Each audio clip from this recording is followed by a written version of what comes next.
Hi guys! What's up? It's Sarky! And Aileen. Kung bago kayo sa channel namin guys, huwag kalimutang mag-subscribe at pindutin yung bell na yan para updated kayo sa mga bagong upload naman. Yes naman. Yes naman! Nagigil ka. Thank you guys. So, it's been a long time for me kasi si Sarky nagsarili last Kaka-upload week. lang naman. Nag-upload siya ng video niya last week. So, but I really missed giving you guys information and being on the video again. We are on track guys. Ungas. Saan mo natututunan yan? It's been 2 months for me and we've decided to make this video kasi mayroon kaming isang subscriber sa aming YouTube channel who's also very active in our Facebook page, which is Sarky and Aileen. Don't forget to follow that, please. Sarky and Aileen. And we also have a Facebook group. Yeah, it's Pinoy Canada Journey. Bago lang, pero marami ng members. So we've just recently created a Facebook group. So Pinoy Canada Journey, hashtag Buhay Canada. You can search for that sa Facebook and you will be able to join, of course. There you can share your experiences. You can ask questions. A lot of people there are very helpful. Pero watch out lang po tayo kasi marami ding mga nag-join. Hindi namin na-filter lahat ng mga scammers. So just be very careful. If you think that there are people there na nagloloko ng kapwa Pinoy nila, just report us to us. But going back, Tsaka kasi hindi kami masyadong nakaka-reply na sa namin, Facebook page. So we decided to create that para magtulungan na lang tayong lahat, di ba? Okay, going back. So itong si Kuya Lopez Chito, lagi kasi siyang tumutulong sa amin. Isa rin siya sa mga active na sumasagot doon sa Facebook group namin. And he messaged us, sabi niya kung pwedeng gumawa nga daw ng video. Kasi nga, a lot of people are confused about the quarantine nga pagdating dito sa Canada, kung paano yung proseso, what are the documents, the process, ano yung mga documents na kailangan. So, thus this video. Alright, so let us start.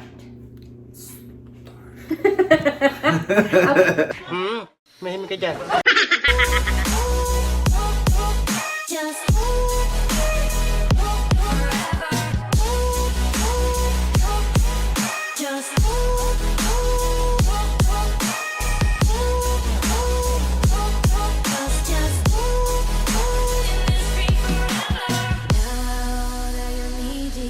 So, dahil nga sa COVID-19 pandemic, maraming pagbabago ang nangyari, not just in Canada, but all around the world when it comes to landing.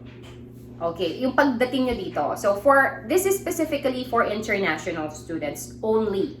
Alright? Okay, these are the things that you have to prepare for bago kayo lumapag dito sa Canada and paglapag nyo dito sa Canada. 6 steps. Ako? Alright, so let's start. Number 1. Number 1, travel authorization. So, travel authorization, ito, you would have to email IRCC and we will be providing the email address on the description box. Also, it would be somewhere in there, in the screen. You'd have to email them so you can get the travel authorization. For the travel authorization, this is not necessary if an international student will be traveling with her dependents, meaning yung husband niya or yung asawa niya at saka yung mga anak niya. So, di naman hahanapin to. But for those people who's like the international student who's the primary applicant na una na sa Canada and then susunod yung asawa niya or yung mga anak niya, you would need this travel authorization document. Kasi this would state the reason why you are going to Canada. This is for family unification. So, they will be looking for it. Kasi why would you go to Canada? Only international students are considered to be essential travelers right now, aside from those people na kailangan ng Canada due to like medical reasons. But international students can, kasi di ba meron nga tayong parang restrictions, travel restrictions. So, international students can enter Canada and they can bring their dependents. So, for instances wherein nandito na si international student, the dependents would be able to enter Canada by having this travel authorization. So you'd have to prepare for that. And speaking of which, for OWP, diba? Noong nasa Saudi ka, Daddy, diba? Ano yung mga hinahanap sa'yo? Pagka babalik ka ng Saudi, nagbakasyon ka sa Pilipinas. Hindi ko rin alam. Sinukchak, tigba. Walang hinanap sa'yo. Usually OEC. mga, Pero, mga, tama. diba, yung mga OFW, hinahanapan sila ng OEC at saka ng parang PIDOS. PIDOS. Oo. Pero, PIDOS kapag first time mong mag-abroad. Yeah. But there is a confusion when it comes to open work permit holder na dependent ng international student. For OWP, tulad niya, may mga kailangan kayong i-prepare ng documents bago kayo lumipad papunta dito sa Canada. Kasi there is a confusion na pag pupunta kasi kayo ng Canada dito and you would be saying na I'm an open work permit holder. Parang OWP nga, open work permit nga, di ba? Oo, ang alam nila, parang papasok ka sa Canada as an OFW, which is not. So, you would have to email Mr. Ariel Cruz. We would also be providing his email address on the description box. So, Mr. Ariel Cruz is the Senior Immigrant Service Officer of the Migrant Integration and Education Division. So, you'd have to email him para mabigyan yung OWP nyo ng PIDOS exemption seminar. Para magkaroon siya ng exemption for PIDOS seminar. And also an OEC. So, it would state on the email response from Mr. Ariel Cruz that they are informing the CFO or Commission on Filipinos Overseas that OWP don't need that. They don't need PIDOS seminar. They don't need OECs. So, those are the things that you would need to prepare for your OWP. Right? Kasi nung sa Saudi ka, love, di ba hinahanapan ka ng mga ganun. Yung PIDOS daw, sabi niya, for first-timers. And OECs, whenever you're going back to Saudi before, right? Online lang. Online. Pero for OWP, you don't need that. Okay? Also for your children, they might look for or they will look for the birth certificates and also for the marriage certificates. For common law partners, you just have to present them with your affidavit of common law union. So that's it. Hi guys, pasingit with Don Baste. Nakalimutan kong banggitin kanina.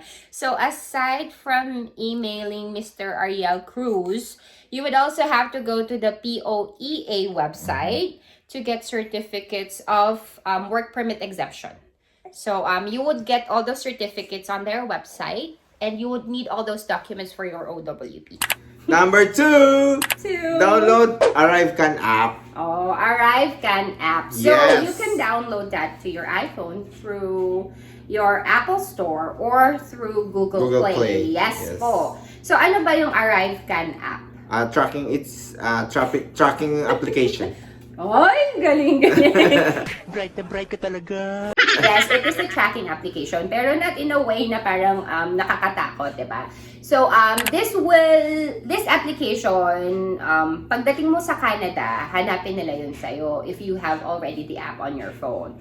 So, kasi doon sa phone na yun, sa app na yun, they will be asking you questions if you have symptoms of COVID every day for the 14 days that you will be in quarantine here in Canada. And also, they will know where you are. So, hindi kayo pwedeng lumabas. Parang ganon. Yes. Mamonitor ka nila talaga. Oo. And, yun nga, i-check siya sa immigration upon arrival. And, yun nga, yung sinabi ko nga, yun nga, they will be, yung sa ArriveCan app ninyo, sasagutin nyo lagi yung questions nila everyday if you have symptoms of COVID. Okay, that's number 2. Number 3. Number 3. Register Switch Health. Okay, so you would have to register to a Switch Health account. Yung Switch Health account, you can just go to their website or sa mga airports, merong QR code doon. So just simply have to scan it and then you have to sign up for it. Importante yung Switch Health account kasi This is like where you can register for PCR upon arrival. So, meron kayong PCR bago kayo lumipad papunta dito sa Canada. Meron din kayong PCR paglapag nyo sa Canada. Okay? So, Daddy, what is PCR? Polymerase chain reaction. Ulit. Yung walang tingin-tingnan. Polymerase. Polymerase. Nadinig ko na yata yan. Yeah, ayoko na, di ko rin alam. PCR, polymerase. So, PCR na lang tayo. Huwag na natin PCR, alamin. tama. So, PCR, bago kayo umalis, papunta dito sa Canada, you're required to have your PCR 72 hours. Or 3 prior days. to your flight. So, Yeah. 3 days prior to your flight. Now, a good friend of mine, she just arrived here in Canada and she's currently on quarantine. So, she's from Dubai and then they applied for a study permit and OWP and then her children are her dependents. They got approved. They went home to the Philippines. They are now here in Canada and are on their, I think, 11th day quarantine. Yeah. So, she gave me all this information. I called her up to ask her this para makapagbigay kami ng information sa inyo. So, hi Gloricel, if you're watching, thank you so much. So, sila Gloricel, they're a family of 4. So, they have 2 kids. Now, they had their PCR sa Manila Health Tech. Sabi niya meron, sa Marikina sila nagpa-PCR. That's 2,900 pesos each. So, yung Manila Health Tech, meron naman daw sa ibang lugar, 2,900. Mabigat din yun. Oo, mabigat din yun for each person yun na. Pero kapag kasapal kayo, magpapa-PCR, that's how much? 3,300. Yeah. So Pero mas mabigat yun. Oo, mas mahal. Mas diba? mahal. Pero pagdating nyo sa Canada, magkano yung PCR? Free. Chumuchuba. Yes, pagdating nyo ng Canada, Alam mo naman, PCR pa rin social. ganun. Yes, pagdating nyo pa ng Libre. Canada, libre po ang PCR ninyo. So, that's it. 72 hours prior to your flight, and then once you land here, you'll have another PCR for free, and they would also be giving you your home test kit. Home test kit. Sa ika-10th day nyo. Hindi, ibibigay yung home test kit bago kayo umalis sa airport after your PCR, di ba? Okay. And then pupunta ka na sa hotel mo. Now, the home test kit that they will be providing you, you'd have to do that on the 10th day of your quarantine. I'll give you more information about that.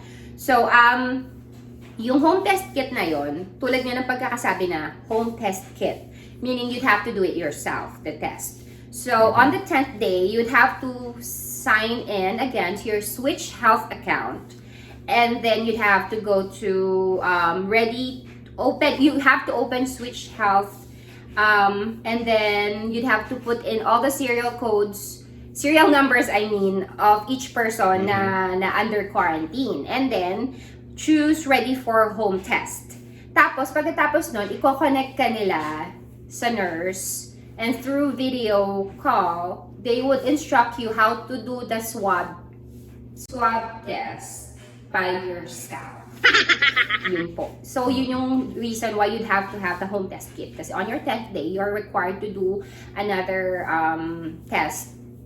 swab test by yourself. And then, pag Saturday, Sunday, they are closed. Kasi this is gonna be for pick-up eh. So, there will be a sealed envelope. You'd have to put your test in there. You'd have to seal it. And then, they will have to pick it up from where you are doing your quarantine. Now, because Saturday and Sunday, they are closed, you'd have to put it in the fridge muna. Freezer. Yeah. Shut up! Ano na freezer? Kahit sa ref lang. Ganon, no?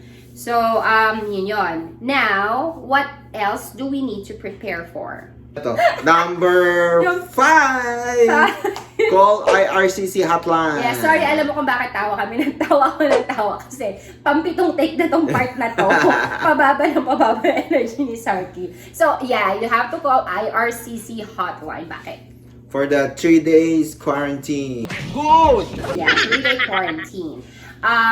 So, kasi, kaya kailangan mo tawagan yung IRCC hotline because there are only a couple number of recognized and authorized hotel by the Canadian government. And I would be giving you some of them. Pero yung mga nasa Ontario lang, since yun lang familiar. But we would also be providing you the link of where you can go so you can check all those hotels na authorized ni Canadian government. And by the way, you can only enter Canada through the 4 airports. Tama. Airport.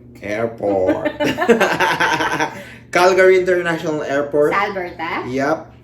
Vancouver International Airport. Sa BC. Tama. Toronto Pearson International Airport. Toronto Pearson Airport. Airport. Sa Ontario. Yes. Quebec, Montreal, Pierre Elliott. Trudeau International Airport. Sa Quebec. Quebec. Ayon. So, 4 na airports. Doon kayo pwedeng mag-land. Okay. So, some of the hotels, according to Gloricel, yung pinag-quarantinan nila na family for 3 days na binook nila through IRCC, pinili niya yung pinakamura, which is the Comfort Inn dito sa Toronto. So for that, it is for $789.75 per person for 3 days. Mahal, no? For the family of 4, Gloricel said that they have paid $2,400 for 1 room. So, may mga exemption kasi. Kapag couple kayo, pwede kayo sa 1 room. With children, okay lang, basta maliliit pa sila. But if your children are medyo mas malalaki na, no, they wouldn't allow you to be in the same room. You'd have to get another room for them. Especially kung magkaiba yung, kunwari, babae tsaka lalaki, and they're medyo of age na. They wouldn't let you share the room with your children, and the children wouldn't be able to share the room kung babae at lalaki sila. Tama. Okay, so medyo expensive siya just for the 3-day quarantine pa lang. And then, number 6. So you'd have to get in touch with your school to let them know that you were able to book the 3-day quarantine na with IRCC. Why? Kasi that's the time that they can give you your POE or point of entry. You would need that because that email from them would contain your name, your intake, the DLI number of the school, and your program. And this is how the border officer and the immigration would know that you really need to come here, that you are an essential traveler. So you would need to get that from your school. And your school will only provide that if you're done booking your 3-day quarantine through IRCC. So it's only IRCC who can book the 3-day quarantine with you.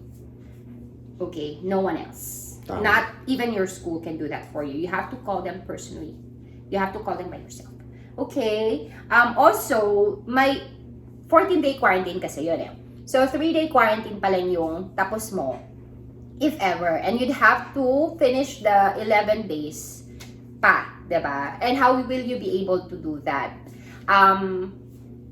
What we can say is that there are different quarantine package per school. So, iba't-iba yung mga quarantine package nila, and iba-iba yung mga quarantine plan na nire-require nila sa mga estudyante nila. So, some schools, they have their own quarantine package wherein meron silang mga authorized hotels din, and you'd need to book doon lang sa mga authorized hotels din. Kung yung rate ng hotel, magiging 50% off siya kasi you're a student. It's not gonna be the same rate kapag hindi ka international student. Some schools naman, they will allow you to finish your 11 days quarantine through Airbnb, or kung meron kayong pagtutuluyan na meron kayong sariling kwarto at sariling banyo. So you'd have to know that, and you'd have to get in touch with your school representatives so that they can inform you beforehand. Wag muna kayong magbubook ng ticket, guys. Yun yung masasabi ko. Bago ninyo i-book yung ticket nyo, you should let your school know first that you were able to, take care of everything before booking your ticket. Kasi sometimes, some schools, yun yung nagiging problema sa reality lang, sa registration, it's taking a while for the schools to respond to their students with their quarantine plan and providing them with the POE. So, ang problema dito, kapag nakapag-book na kayo ng ticket ninyo, and nakapag-book na kayo kay IRCC ng 3-day na quarantine plan ninyo, and yet your school is not giving you the POE, hindi kayo makakalipad dito, guys. May Sayang airport to lang. airport lang kayo. Oo. Kailangan nyo yun. Importante yun kasi hindi kayo makakapasok sa Canada. So, what we strongly suggest is that you have to let your school know first and know of the quarantine plan or quarantine package before booking your flight. Okay. Some schools are not very responsive. So, according to Gloricel, kasi si Gloricel sa Lambton siya, we pay 2,300 for a family of 4 for the 3-day 3 days. quarantine for 1 room. Now, she have to have another 11-day quarantine with her family, right? But prior to that change, kasi bago lang yung 3-day quarantine na mandated ng government. Before, it's just 14-day quarantine package from your school or quarantine plan, and you still have to book that to a hotel kay Lambton. Now, she paid $2,400. 2,400 Canadian dollars for a family of 4 for 14-day stay sa hotel. So, imagine if, for example, konti lang naman difference, sabihin na natin, 2,000 plus 2,300. So, you already have to prepare like roughly 5,000 just for the quarantine. That's only for 14 days. So, mahal. Sayang. Yes. So, you really have to prepare financially and you have to make sure that all your documents are complete or else, ang dami yung sinayang. Pagpunta nyo dito, and pababalikin lang kayo. Tama. Right? Okay. So, with regards to the 3-day quarantine, sa authorized hotels ng government, provided po ang breakfast, lunch, and dinner ninyo. Plus, hotel pickup from the airport. Now, for the 11-day quarantine naman, this is for Lambton, what I know of. They would also provide breakfast, yung hotel, but the lunch and dinner would be provided by Lambton. Okay. For other schools I know of, like Fang Shui, they would allow their students to have their own quarantine plan. They don't have to have a quarantine package with the school. So long as you would have your own room and your own bathroom. Like, you are not gonna share anything with anyone for 14 days. Okay, so again, get in touch with your school. I think that's about it. Wala naman ng ibang information that you need to know. But we strongly suggest that you better prepare for everything. So all the documents you have to know, do your research, ask people, go to the CIC website. All the information that you need is in there. But basically what we shared is from the experience of Gloricel and her family who just landed here in Canada and are still on quarantine. So if you need more information, go to CIC website. After nyan, pwede na kayo magwalwal.